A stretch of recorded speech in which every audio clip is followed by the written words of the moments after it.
દેવભૂમિ દ્વારકામાં મહાદેવનો સ્વયં જળાભિષેક, ભારે વરસાદથી શિવલિંગ સુધી પાણી પહોંચ્યા। નાગેશ્વર જ્યોતિર્લિંગમાં વરસાદી પાણી ઘૂસ્યા છે।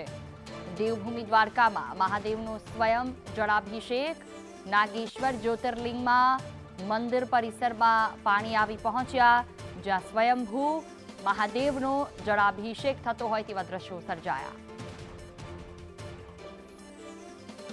તો ચોમાસામાં મહાદેવ પણ જળમગ્ન થયા।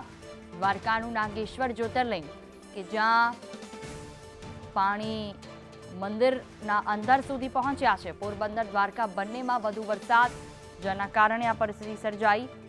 ગઈકાલે 24 કલાકમાં 16 ઇંચ જેટલો વરસાદ દ્વારકામાં વરસી ગયો।